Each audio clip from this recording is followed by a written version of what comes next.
โอ้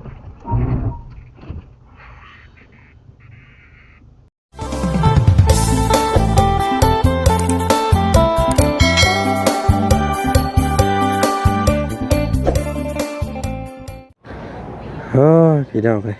เนาะฮอดมือฮอดวันฮอดยามเพิ่นสิเป็นเนาะบัดแล่นมาใส่รถอันว่า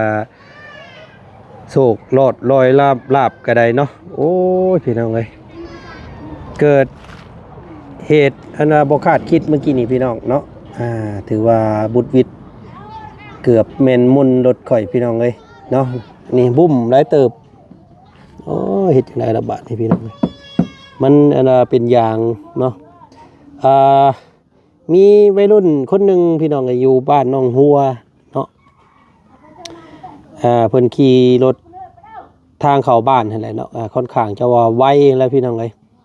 ทางบ่จันนี่ใส่เกียร์2คอยกำลังตีออกมาแต่ออกมาเนาะแต่ว่ามันมีทางโค้งอยู่หั่นเพิ่นก็เลย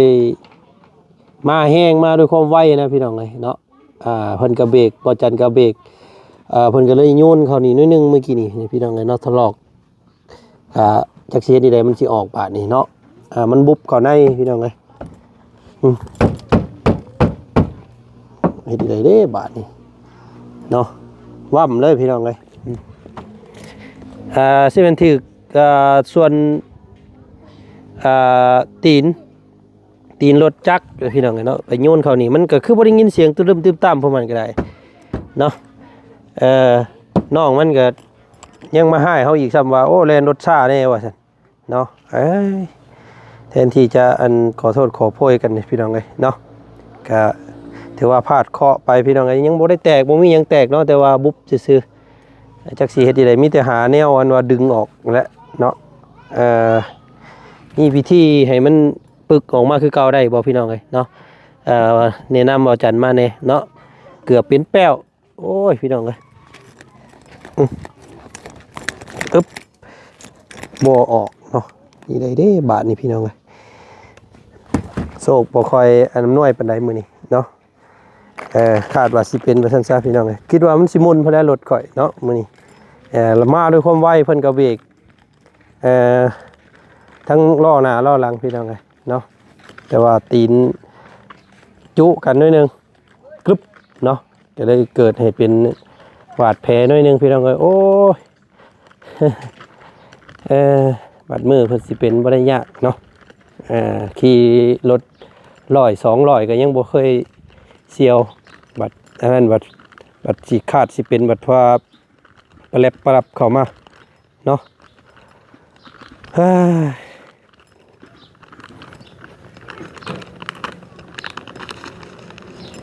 nhân chiếc nhà chủ trạch cho làm cái chiếc mà tà pro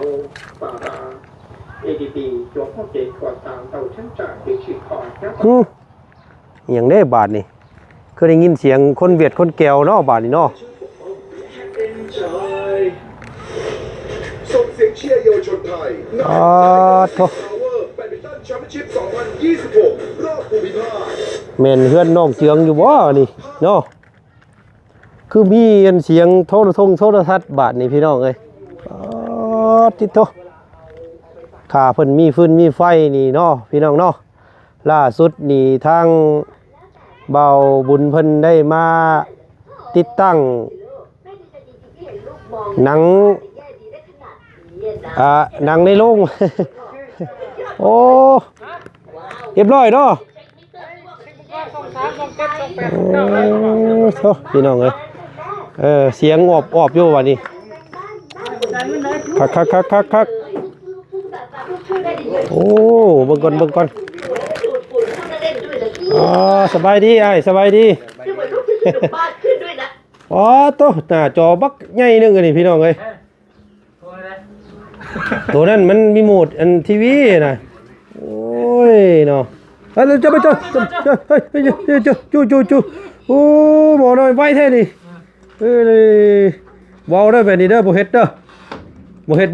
อเนาะเอ้านี่ขนมขนมสบายดีก่อนสบายดี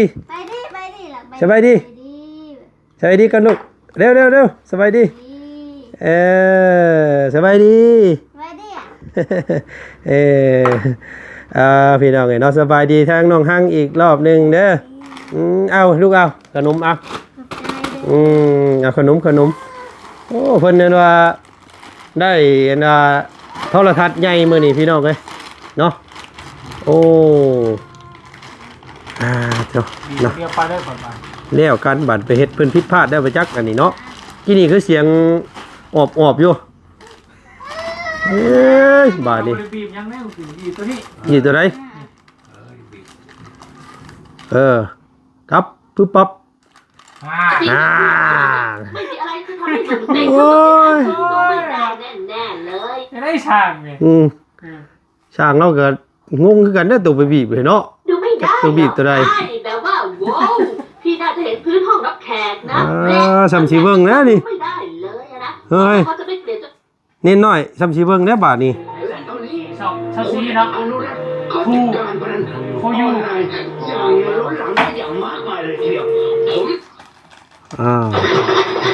นี่ друг другу на свою работу. สามอยู่โมเมนต์23บอกมันที่อยู่ น้องฮังเนาะบ่ได้เคยได้จักเทื่อได้โทรทัศน์นี่เนาะอยู่เพื่อนพ่อเพื่อนแม่เพิ่นก็บ่เคยมีบ่ มันเคยมีแหละบางทีก็ เป็นครั้งแรกเด้นี่พี่น้องไงเนาะมีโทรทัศน์เบิ่งมีพื้นมีไฟแล้วก็มีโทรทัศน์โอ้อาเจืองมามื้อแรงนี่ตกใจไปจักอันนี้พี่น้องเอ้ยเนาะไผเด้ว่าซั่นคือว่ามื้อนั้นเราขอเงินไปซื้อเลขบ่เราอยากถือเลขเราอยากได้อันเราว่าเพื่อถือเลขจะว่าได้อันว่าโทรทัศน์ให้เมียเบิ่งเราอ่ะ ต้องเก็ตเนี่ยค่ะ เนาะโอ้ยพี่น้องเอ้ย 8เนาะ ไปทางใดเสียเรามื้อนี้ ไปดำน้ ฮะ ำไปดำน้ำไปหาปลา โอ้ไปหาปลาโอ้เพิ่นไปหาปลาพี่น้องไหนเนาะพลักน้อยผู้ไปแล้วผู้ไปเฮียน เมื่อกี้นี่เองค่ะ โอ้ ว่ายกเลิกตำแหน่งรักษาการประธานบริษัท และตำแหน่งกรรมการบริหารของคุณชิดจันทร์พร้อมแนบเอกสารที่วิไลเซ็น พี่น้องไหนเนาะเบิ่งไงพลักน้อยเพิ่นนั่ง ขอโทษนะคะ โอ้ ตอนนี้ตำแหน่งของคุณคือเลขา เพิ่นบ่เคยเห็นได้หั่นเนาะพลักเพิ่นบ่เคยเบิ่งได้พี่น้องเอ้ย คุณนาสิกค่ะ ที่จะพนังบัตรวิ่งอันนั้น ให้เจืองเฮ็ดเองมันก็ได้ดอกบ่เลย ต้องซื้ออุปกรณ์ตัวใหม่แล้วตัวที่พนังน่ะ เร็วดีนะครับ สป้าวันนี้เนี่ยน้องพลังสุดนี้เนาะ น้องพลักเพิ่นสิ ถ้าเดินหา นั่นแหละ ฮะที่พนังซับเดินหา ชิด เขา จั เดิ ง นหาวะ โลกเกินไป มันมีที่ จริงๆ กัดบ่ลูก ที่ดีกว่านี้นะจะรู้จักพอใจในสิ่ง เอ้ ที่ กิน คงไม่มีวันนี้ ชัดเจนเลยเนาะ โอ้แจ้งครับก็ดีพี่น้องเป็นทีวีจอแบนเนาะขนาด32 นิ้วโอ้โห เฮ้ยสมมติว่าคนจะคล้องเงื่อนคนกดไปกดมาน่ะมันหมดคือเก่าแล้วมันจูนให้ลากอะไรใช่ไหมมันจูนให้ลากอะไรนี่ กันคืนที่ฉันจะได้เขียน เนี่ยคนเห็นบุฟเฟ่ต์แบบกดไปที่มันนะ เนาะตรงที่มีธรรมดาเข้ามาเกี่ยวข้องเปิดบอกเขาที่ตัวเลขนี่ไม่ควรธรรมดาจะถูก มอด เดี๋ยวเราห้างเด้อ เฮ็ดเป็นบ่เบิ่งไปยับเข้าเบิ่งใกล้ๆอยู่เข้าไปเฮียนเบิ่ง คือว่าเจ้าจิเปิดเบื้องนอกมันปิดเลยเนาะเปิดเบื้องเด้อเปิดกดตัวแดงนี่เรากด ไฟมันจางมันไฟมันเป็นสีเหลืองนี่ ไผมันสิเป็นสีเขียวเนาะ ตัวนี้คือกันนี่กดแดงกัน กดตรงช่อง แกคงคิดว่าฉันเลวมากเลยใช่ไหม ตัวนี้เปิดแล้วค้าไว้ตัวนี้ผมถ้าเจ้าเปลี่ยนช่องเปลี่ยนตัวนี้ แต่พ่อร้าย เปลี่ยนไป ปึ๊บถ่าเพิ่นก่อนเมื่อกี้นี่27ทั้งละคร27อีกเบิ่งตัวแดงกดไปเลย เขาเดินขึ้นจนถ้ามันเบิดแล้วมันสิกลับมาเองดอกโอ้ อย่างเนาะ ดีใจนำเด้พี่น้องไงเนาะมีโทรทัศน์ ได้ค่าเสียหายเอาค่าเสียหายเดี๋ยวแต่2,600เนาะ ไม่ใช่ได้ถูก ยังจานเจ้าเราอะแต่ว่าคนว่าติดตั้งเรียบร้อยแล้วมันโอเคถึงจ่ายมันโอเคแล้วมันต้องจ่ายเราอะ นะมันก็ อันนี้เป็นนี่พี่น้องเป็นจานตัวนี้เนาะจานนั่นว่าเราสตาร์เนาะเรา ลาวซัดพี่น้องเอ้ยนี่ลาวซัดเพิ่นนี่มันสิปีนขึ้นไปทางเวียดนามเนาะสัญญาณอยู่พุ่น ทวงมันได้เขาทวงมันบ่ได้ เมื่อจ่ายรับพุ่นก็ได้บ่หรือว่าจ่ายให้เรา ได้ เนาะ มันก็ได้บ่ แต่เพิ่นเขาฮู้เยอะเงินก็อยู่อ่ะบ่บางเงินเขานุ่งยานอยู่ ขอไปจ่ายอยู่ห้างค้าโทรทัศน์กันเนาะเนาะ อืม เดี๋ยวไปจ่ายจะเล่ากับเมื่อแหละจ้ะ ค่าเหือค่าแห้งเราดิ อยู่ชุดคนแล้ว ชุดน้ำหันเด้อบ่ แม่ อ๋อ เพิ่นเมารวมหันเนาะ ว่ามือขันได้ เห็นว่าพี่น้อง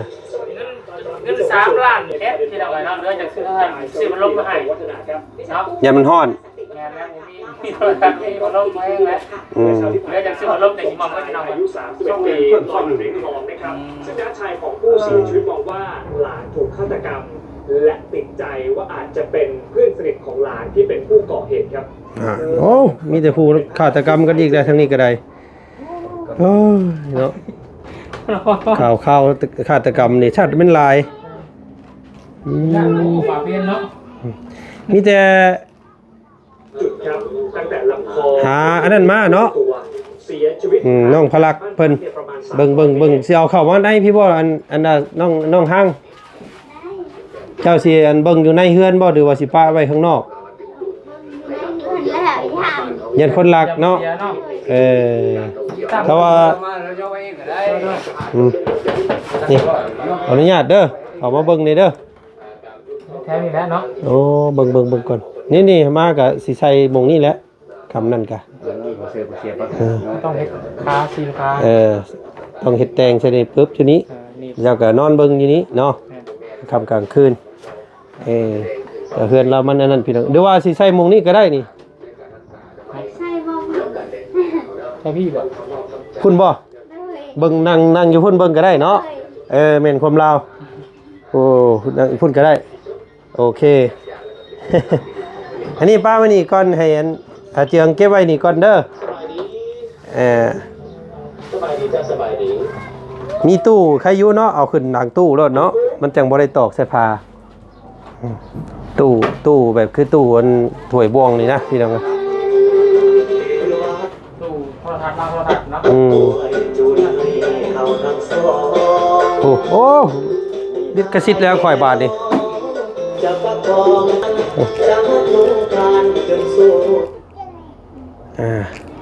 โอ้มีเบิดบาทนี่พี่น้องไอ้น้องเห็นเบิดน้องเจืองเอ้ยนี่อันนี้ก็ช่องลาวโอ้มื้อแรงนี่บ่ได้นอนแล้วเนาะเจืองน้อยนี่มันนั่งเบิ่งคักแล้วนี่พี่น้องเอ้ยโอ้งามบ่ลูกงามบ่ เคยเห็น เพิ่นบ่เคยเห็นโอ้เฮ็ดบาทนี่พี่น้องเอ้ยเวลาเจ้าอยากมอดไว้เนาะบ่ยากเจ้าไปดึงเงินว่าปลั๊กเสียบมันน่ะออกปลั๊กเสียบตัวนั้นปึ๊บออกพอเด้อดึงปลั๊กเสียบออกรอดแล้วบัดเจ้าอยากเบิ่งเจ้าไปเสียบเบิ่งก่อนสิดึงกับเจ้าปิดนี่ไว้ก่อนสีแดงนี่ตึ๊บไว้แล้วก็ปิดสีแดงอยู่ในหันตึ๊บไว้แล้วก็ไปดึงกันว่าปลั๊กเสียบออกปลั๊กเสียบ2 อันบ่เพิ่นเสียบไว้นี่เห็นบ่อันนี้กับอันนี้เนาะดึงออกรอดแต่ว่าก่อนสิดึงกับเจ้ากดปุ่มแดงก่อนเห็นบ่ปึ๊บสิมอดก่อนนี่เห็นบ่นี่ปึ๊บมอดเรียบร้อยแล้วเนาะดึงออกบาดนี่เด้อเนาะคำบ่อยากดึงออกก็ได้แต่ว่ามันสิเปลืองไฟเพราะว่ามันยังติดอยู่ในหันพี่น้องเนาะมันยังแดงอยู่เห็นบ่ถ้าเฮาบ่อยากให้มันเปลืองไฟเลยเฮาดึงสายมันออกเด้อบ่ยากดอกเจียงเราเฮ็ดเป็นอยู่ดอก เนาะเอาก็ดีอกดีใจนำเด้อได้เห็นว่าเครื่องของใช้ทันสมัยมื้อนี้พี่น้องเนาะบ่เคยมีก็ได้มีเนาะใจทางผู้ทีมงานอายแล้วก็ดีใจทางFT ดีใจให้ ดีใจแล้วสบายดีพี่น้องเนาะมีแต่ทำให้เอาเนาะระมัดระวังพี่น้องญาติมันเพพี่น้องเด้อเนาะเบิ่งยาเบิ่งนะครับปิดไว้เนาะพื้นไฟต้องกำซับพี่น้องเลยเนาะ ยันดื่มถอดยันมันมัดยันมันสอดเนาะโอ้ไปไวขนาดเด้เพิ่นนี่เนาะ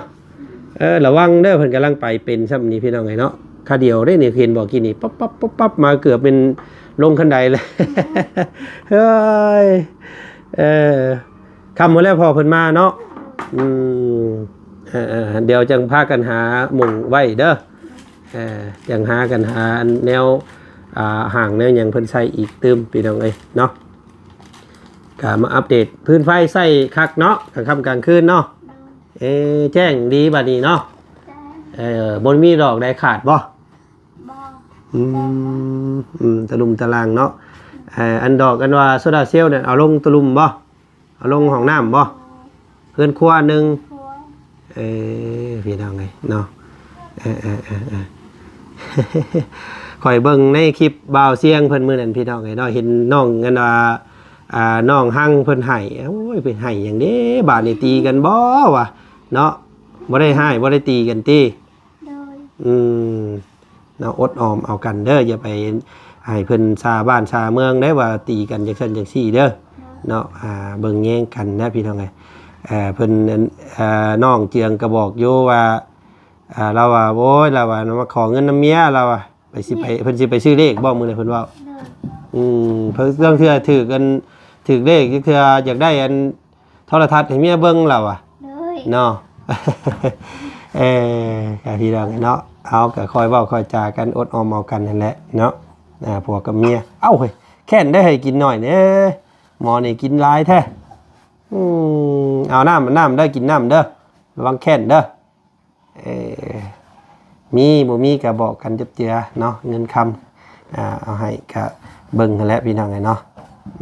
คอยเว้าคอยจากันเอาจังซั่นอ้ายขอเดินทางไปทางอื่นต่อก่อนเด้อมื้อนี้มาอัปเดตดีใจนำมื้อนี้เนาะขอบมุกขอบใจเพิ่นผ่านช่องอ้ายแน่เนาะนี่ใจเฮาฮู้จักมองบ่ได้ผู้ใหญ่ใจดีเนาะใจผู้ใหญ่ใจดีเด้อขอให้อยู่ดีมีแฮงขอให้อยู่มันคงยืนเด้อขอให้สุขภาพร่างกายแข็งแรงเด้อสาธุเนาะเนาะลูกก็สิออกอีกเด้นี่พี่น้องยังบ่กี่เดือนเด้นี่เนาะได้คนที่2แล้วบาดนี้เนาะผู้นี้ยังบ่ทันใหญ่ซ้ำหาผู้อื่นมาเลี้ยงซอยนี่เด้อเอาน้องสาวมาเลี้ยงซอยเด้อสั่นบ่ไหวแล้วเด้นี่พี่น้องทำก่อนโอ้ยกว่าให้กว่าลิงโอ้ยบ่ปุ๊บปั๊บอยู่เนาะโอ้โหเนาะหัวหลอนก๊อกให้กว่าเน้นน้อยพี่น้องเอาไว้เนาะโอเคท่านเราว่ามื้อหน้าเราว่าสิมาหาใหม่เด้อนี่ไปปะก่อนเฮ้ยพลักสบายดีสบายดี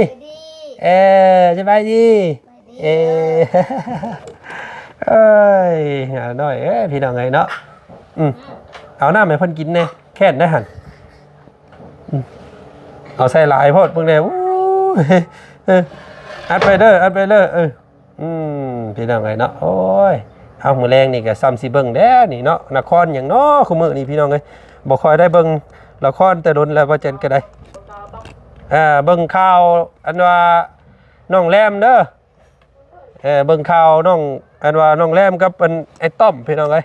เนาะถือว่าเป็นข่าวที่กำลังมาแรงในช่วงนี้ว่าซั่นซะเนาะส่วนว่าจันก็สิไปหาวิธีเอารถให้มันดีดออกมาก่อนพี่น้องเอ้ยเนาะคล้ายๆมันบุ้มเข้าในก่อนมันบุ้มเข้าในซื่อมีแต่สิไปหาวิธีเคาะเอาให้มันออกคือเก่าเพราะว่าสีก็บ่ได้ถลอกก็บ่ได้แตกพี่น้องเอ้ยเนาะมีแต่มันบุบเข้าในซื่อๆก็เป็นอุบัติเหตุพี่น้องเอ้ยน้องเพิ่นแล่นค่อนข้างจะไวเนาะเดี๋ยวว่าจันสิเอาวิดีโอกล้องหน้ารถให้เบิ่งโอ้ยขอโทษขออภัยว่ามันเหตุการณ์มันเป็นที่ใดเนาะว่าจันเล่นซ่าๆพี่น้องเอ้ยแต่ว่ามันทางมันโค้งเนาะน้องเพิ่นบ่เห็นรถคิดว่ารถบ่มีซั่นล่ะว่าดีถ้าว่ามันบ่โยนใส่แห้งพี่น้องเอ้ยเห็นอยู่รถน่ะเรามาไว้เราเห็นมาที่พุ่นแล้วรถน่ะปุ๊บมาแล้วเนาะรถข่อยนั่นประมาณ ใส่เกียร์2พี่น้องเอ้ยเกียร์2กำลังตีมันค่อยแต่ออกมาซื่อๆเนาะบ่ฮอดเช้าอันบ่ฮอดเช้าซ้ำดอกอันว่าความไวนะมาให้เฮาอีกพี่น้องไงว่าค่อยไปแน่เพิ่นว่าโอ้ยเนาะเอาเดี๋ยวสิเอาภาพอันหน้ากล้องขึ้นให้เบิ่งเนาะว่าผู้ใดผิดผู้ใดถูกพี่น้องไงเดี๋ยวติดตามเบิ่งเนาะไปเบิดเฮาก็สิเดินทางไปทางอื่นต่อก่อนพ้อกันอีกเด้อพี่น้องคลิปหน้าเด้อคลิปนี้สบายดีเนาะพี่น้องเนาะดีใจนำอาเจือง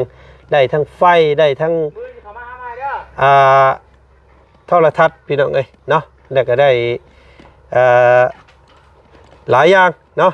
ก็ดีใจน้ำน้องเพิ่นพี่น้องเป็นบุญวาสนาของน้องเพิ่นเนาะที่ว่ามีผู้ใหญ่อินดูแล้วก็ช่วยเดือว่าซั่นซะเนาะไปคลิปนี้ทางบ่จันขอตัวก่อนเนาะเจอกันอีกคลิปหน้าเด้อสบายดีเนาะ